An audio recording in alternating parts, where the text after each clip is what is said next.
harrowing testimony regarding an assassination attempt. Madlanga faces charges linked to the attempted murders of businessman Joe Sibanyoni, media personality Tebogo Tobejane, and musician DJ Fetis, among others. When we look at this trial, we see that it involves 5 accused individuals, including Kat Madlanga himself. The legal counsel for the 5th accused in the attempted murder case against Vusmuzi Kat Madlanga and 4 others insists that the money laundering charges against their client will not stick. When people in responsible positions are shown up to be dishonest, then you can't complain when the people don't trust the systems that are in place that are supposed to govern the country. This is the Political Show. Hey, and welcome to the Political Show right here on Active FM, where radio has never been better.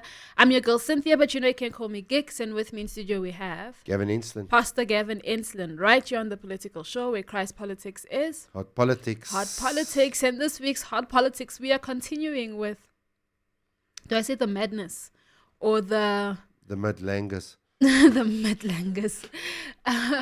But we are continuing looking into the Madlanga Commission, but we're also looking into the trial that happened on Monday with Kat Madlanga. Kat Madlanga's trial caused his testimony to be postponed to the 1st or 2nd of September. Yes. So, that trial and the Madlanga Commission are about the same thing. And we're just going to be discussing some of the stuff that happened, some of the testimonies that were provided this past week. And yeah, basically hear our thoughts on that. Pastor Gav, do you want to give a more brief explanation? Yeah, well, today we want to focus on 2 things. And the one is quite harrowing testimony that came from a security guard in the Kat Madlanga trial. And I mean, he's one of 5 accused there. And then also the testimony of the IDAC head and Andrea Johnson at the Madlanga Commission. And she's been giving testimony this week, and oh my goodness, it's a case of, she tells a story, and then when questioned and says surely that can't be true, then the story changes. Oh yes, you're right, Commissioner, and the story changes. So the stories keep changing, and so and this all revolves around, for example, the arrest of General Dumisani Khumalo. From, I think it was in 2025, not long before General Mkonazi came out and, gave his famous speech one Sunday in July 2025. So it's going to be an interesting topic, as always, right here on the Political Show, where Christ politics is hot politics. Hot politics.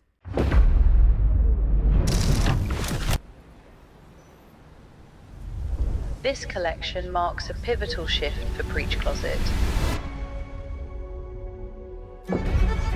Moving from heavy graphic prints to a refined minimalist aesthetic.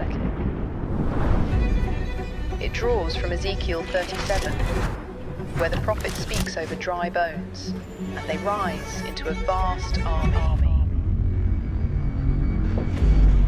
This collection explores restoration and structure.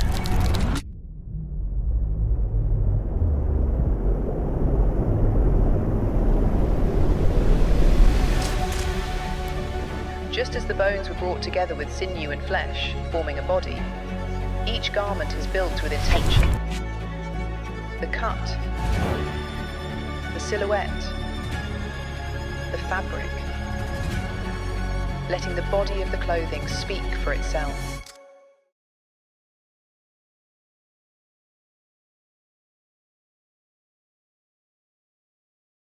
So we are looking at the trial, Kat Madlanga's trial that took place on Monday, and the testimony. Well, it's taking place until 14th of August or somewhere. Yes, somewhere there.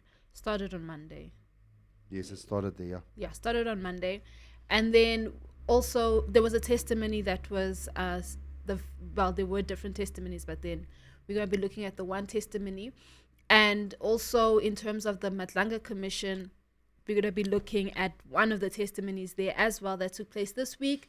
And we're basically looking at the fact that through this, we see that there is justice for some and no justice for many.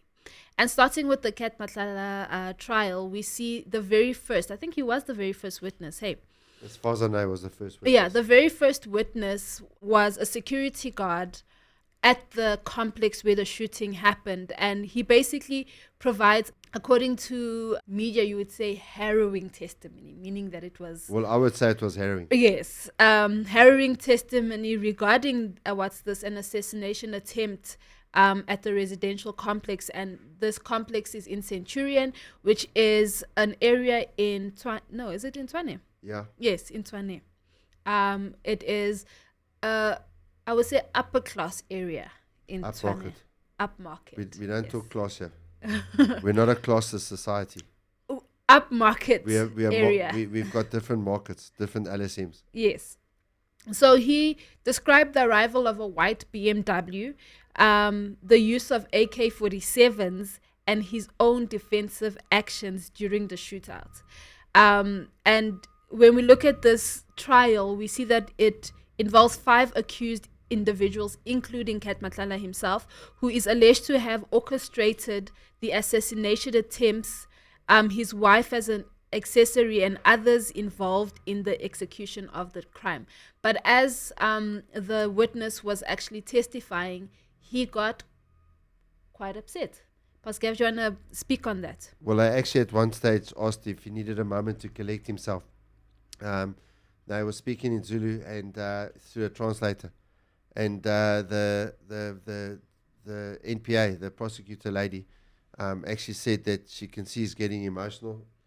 Does he need a moment just to calm himself down? And when he described the events that happened, and I mean this vehicle comes there, and the next thing the guys are shooting at him, and he's shooting back, and as far as I understand, his security guard buddy ran away and said, "Bro, I'm getting out of here."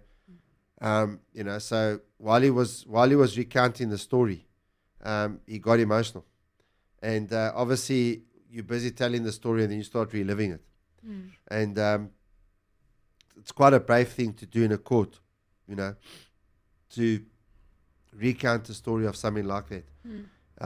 So I would say it was harrowing. So on one hand, we have that testimony, and on the other hand, we have Andrea Johnson, who is the head of IDAC.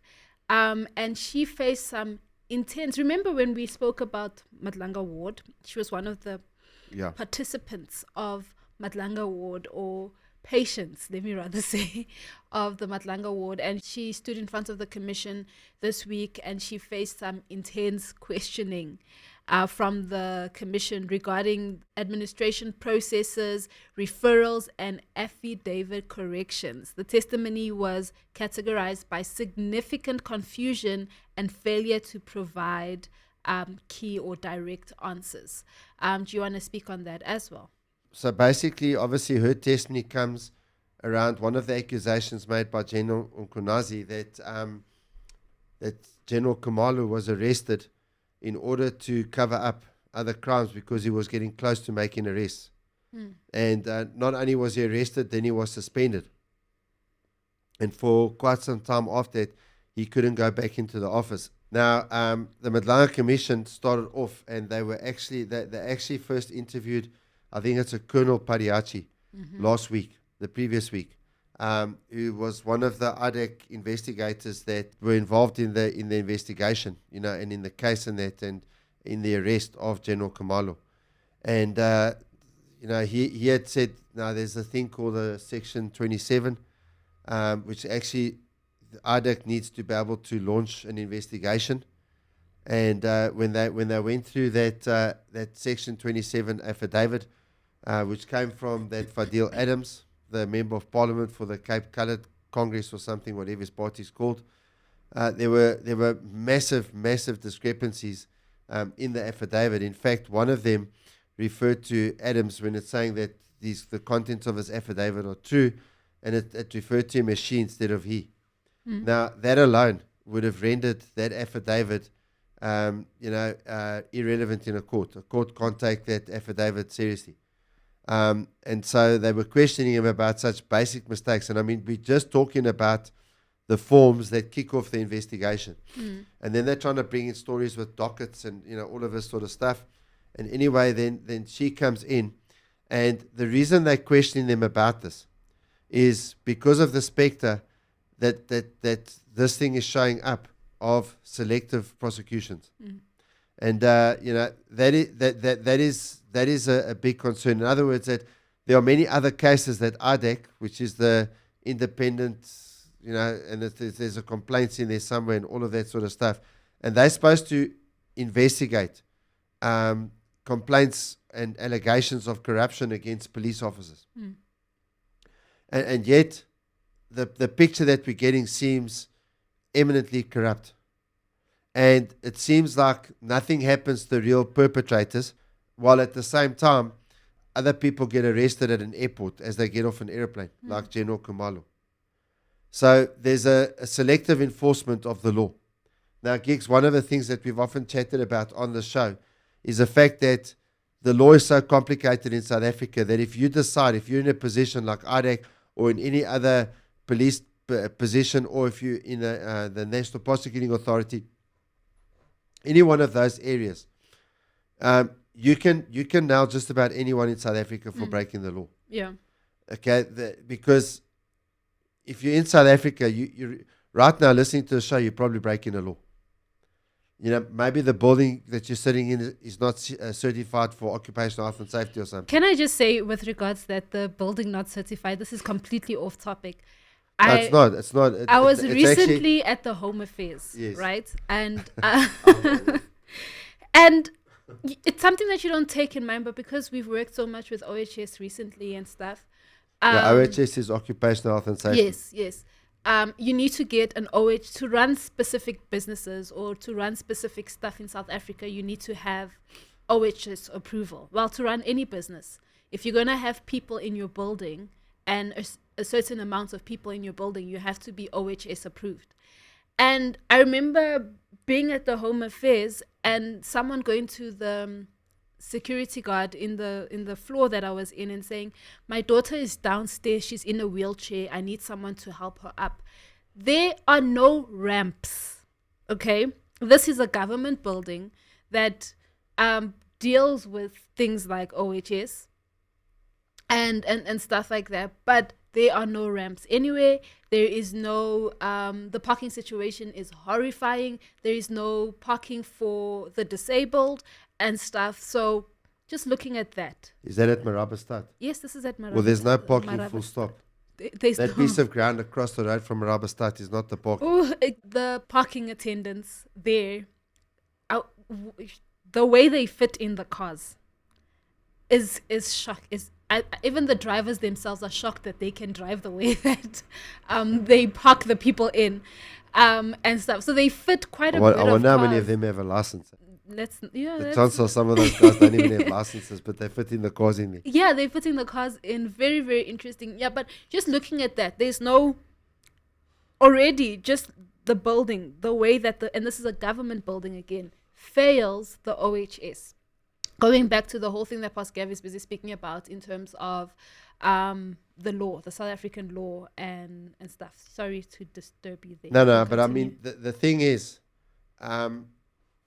that legislation that they put in for OHS does not fit you because many people in business cannot afford the costs associated with complying with operational health and safety.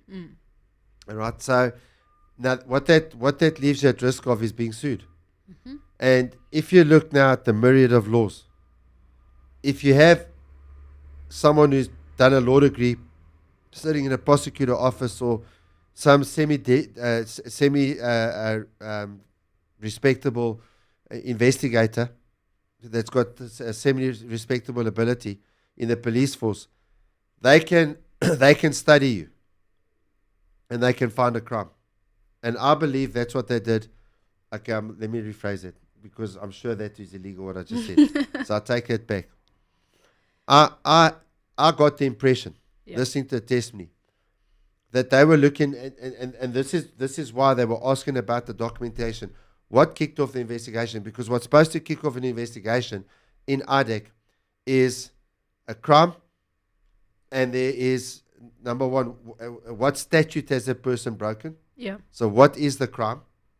And they couldn't define the crime. When they were asking Pariachi last week about what the crime is, he couldn't state what the crime was when they started investigating. They just said fraud. Now, you got it. What kind of fraud? He couldn't say. And so what this gives one the impression of is that an investigation was set off to say, what can we get General Khumalo for? Okay, he employed that one girl. Now, apparently, there were some other skills that she had that they were looking for, and I can't remember the skills, but when I heard about the skills, it could actually be something that, she's a graduate from a university and she's got some other skill, some other mathematical type skill or something that the police won't normally have. So they'd employ someone from the outside. It's a known thing that the police do, especially when they're looking at forensic matters and stuff like that. So it looked like it was someone like that they may have employed. But they twisted this thing to make it look like this is the matter of national security. This is such a huge thing. And they arrested him at the airport. They didn't phone him and say, please present yourself at the police station, which with someone of his stature is what you're supposed to do. Yeah. And so what they were questioning her about, as well as Pariachi, was, what evidence do you have basically that this wasn't a fishing expedition and you found something that you could put on him? And he's sitting in court now. The court has been postponed and that. But the fact that the court case has been postponed doesn't mean he's committed a crime. Yeah. It just means it keeps getting postponed. And so they're talking about this outstanding matter in court, and all of this sort of stuff. But the court cases in South Africa keep getting postponed. And so the reality is that, that this looks very suspect. And if you can just check there the other one, if you can just give it here, because the other one is the story of a police general, Lieutenant General Sandile Mfazi, who in July 2021, there was an official announcement by the police that he died of COVID-19. And yet, evidence came because of the pushing back of the family. Yeah. And the family has gotten advocates and all sorts of stuff involved, which indicated that he did not die of COVID-19, but he died by being poisoned by professional assassins using liquid casting resin. Now, there was actually a testimony from crime intelligence analyst Pilasande Dotyeni, and he testified in February in Parliament, February of this year. February of 2026, Yes. that this case now is like 5 years old. And he testified in Parliament saying there's a problem here. Where this guy died, there was blood. Now, COVID-19, you didn't bleed. There was no blood.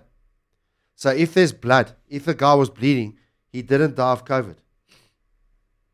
And the testimony that he gave indicated that Mfazi was targeted, listen to this, after uncovering 1.6 billion rand in corrupt PPE, which is the personal protective equipment in COVID, masks and all of those things, the gloves and all of those things.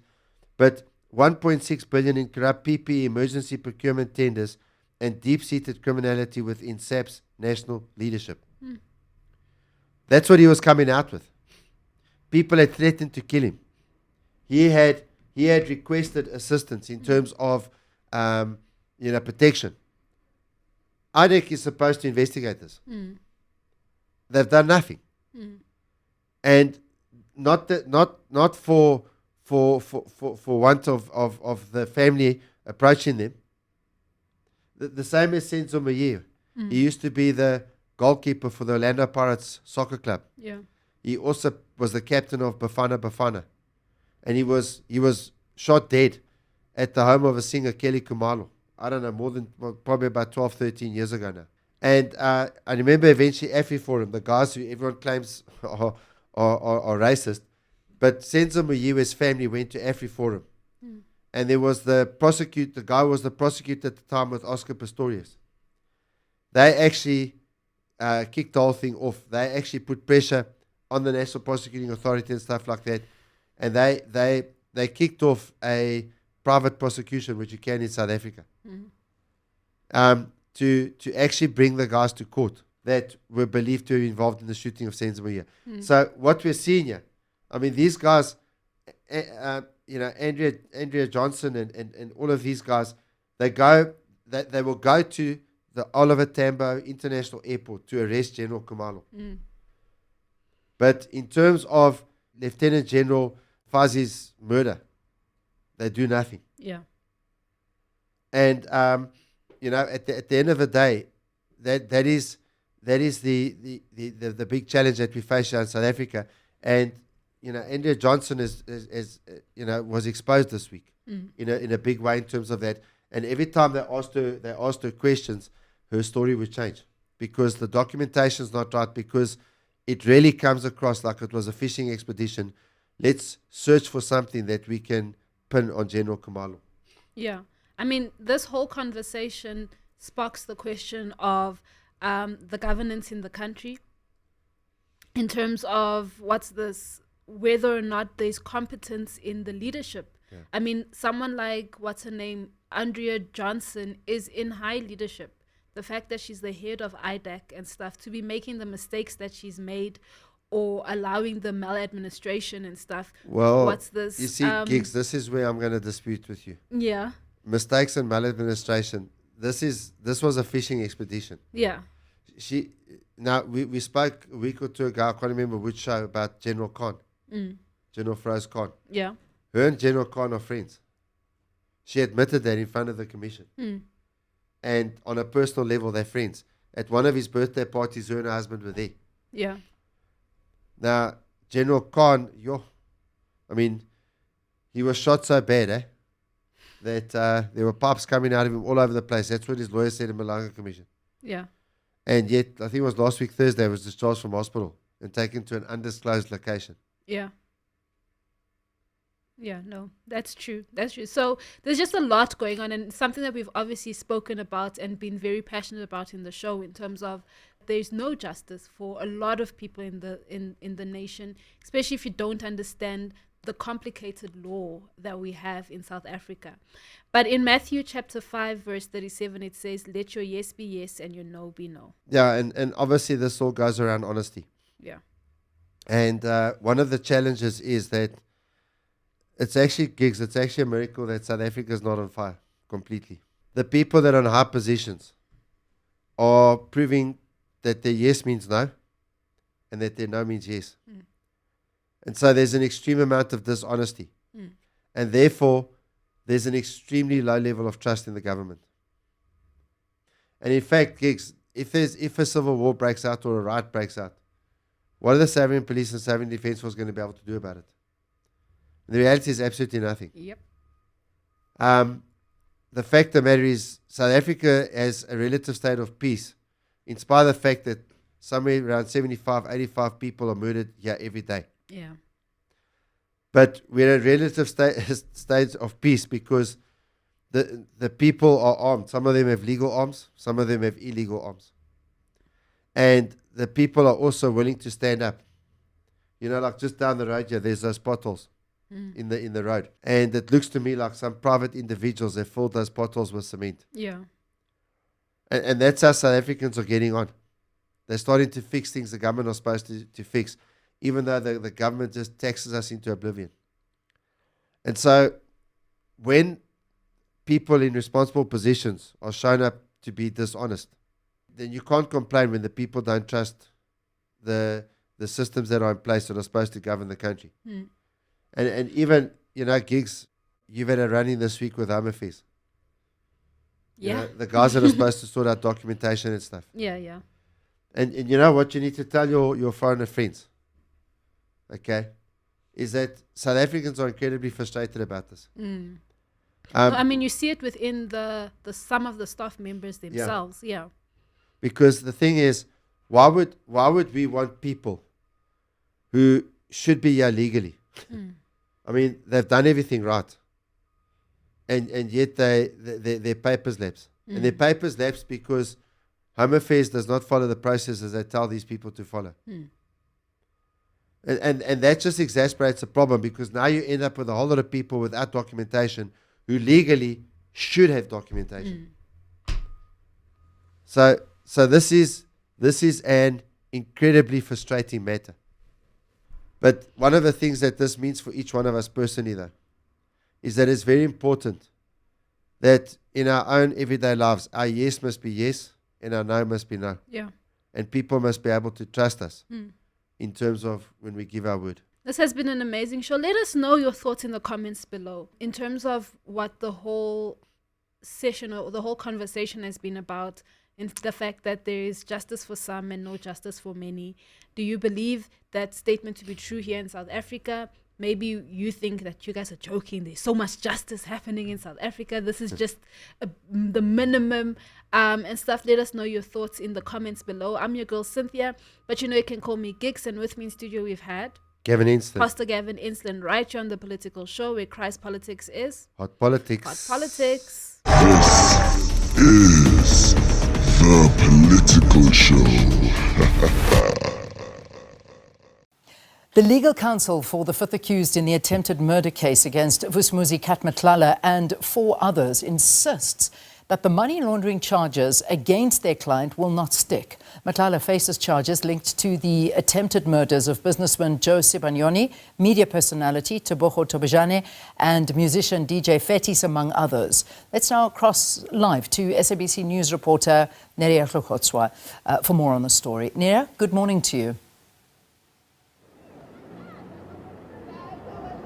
Good morning to you, Leanne, and good morning to the viewers. Today we are here at the High Court in Johannesburg. This is where Vusumuzi, Matlala and 4 others are expected to appear for trial. You remember Matlala was arrested last year in connection to the attempted murder of Tebogo Tobejane. He's currently facing a slew of charges, including attempted murder, conspiracy to commit murder, money laundering and fraud. The state has indicated, Leanne, that they are ready to proceed with this trial. When Matlala was arrested, he initially abandoned his bail application and later decided to apply for bail. And I want to just take you back when he was applying for bail. Among other things, he was accusing the police of planting information on his phone. He was accusing the police of zooming into him too quickly before basically looking at other potential people who could be behind these attempted murders. And with that in mind, I want to bring in Atlenda Mate, who's the SAPS spokesperson, just to speak to us, of course, about how tight does she think their case is. Atlenda, thank you so much for your time. You have indicated that, you think you have a watertight case. But remember, during his bail application, Matlala was accusing the police of planting information on his phone. He was also just saying that there could be other people that the police could have looked at. What is your take on that? Well, today really marks a significant milestone in pursuit of justice as this trial commences. You'll recall that there's 3 cases that are going on trial today, which is the attempted murder of Joe Sibanyoni and 5 others, the attempted murder of Tebogo Tobejane and 3 others. And I think what is quite concerning is that on the Tebogo Tobejane case, there is a lady who till today cannot walk, is still on crutches. She had to drop out of school, go back home in another province, and really her life has changed. You'll recall the attempted murder of DJ Fetis as well as 2 others. So I think you'll recall that PKTT got involved in this particular case December 2024, working closely with Gauteng Organized Crime, who had already arrested these 2 hitmen, Denny Mabusela as well as Musa Kekana, from the Amand Swart case. What is key is that these 2 hitmen, from the day Amand Swart was killed, they've never gotten bail. We've kept them behind bars, and we have actually linked them to more than 30 cases. The firearms that were seized on the Amand Swart case have also been linked to more than 30 cases of murder, attempted murder, your CIT and armed robberies and so on. So I think with the information that we have gathered and the resources that we had pulled together, we are quite confident that we will be able to unpack each accused's role in each case. So we are quite confident that we've got a watertight case. And on that, with regards to the firearms, the last time we had spoken, you had indicated that the firearm that was used in the Tobejane attempted murder was still not found. How far are we with regards to that part? Look, on the Tebogo Tobajani case, it is true we have not recovered that particular firearm, but through investigative tools and other techniques, we were able to place these hitmen and the hit orderer Kat Madlanga and link them to this particular case. So we are not quite worried that we have not recovered the firearm. We've got other overwhelming evidence that links them to this attempted murder. So that is why you see that we are ready for trial, and this case has been brought before court. You'll recall that on the attempted murder of Josie Banyoni, the rifle, the AK-47 that was used, we did manage to seize it. One of the pistols used in the DJ Veti's attempted murder, we do have it in our custody. We have recovered it, and like I've indicated, all these three firearms, the one AK-47, the two pistols, have now been linked to other firearms. But apart from the ballistics report and other forensic evidence, we do believe that we've got a watertight case against all the accused. So I think, we need to commend the teams that really worked under difficult circumstances, placing their lives at risk. These are not just normal criminals that just do, normal crime. These are high-profile, well-trained hitmen that have been, terrorizing communities in Gauteng. And for us, having them behind bars, together with Kat Madlanga since he was arrested last year, I think it's a victory. Thank you so much for your time, Madlanga. That is Klenda Mata, the spokesperson for the SAPS. So anytime from 10 a.m., we are expecting that trial to start. You've heard the police. They're very confident with their case. Now it's up to the state to present that case to the court, and it's also up to the defense to defend themselves against the evidence that the police say they have against Vusimuzi Kat Madlanga and 4 others. All right, Nuria, thank you very much. Again, one of those issues that I know we're going to be covering extensively for you here on SABC News.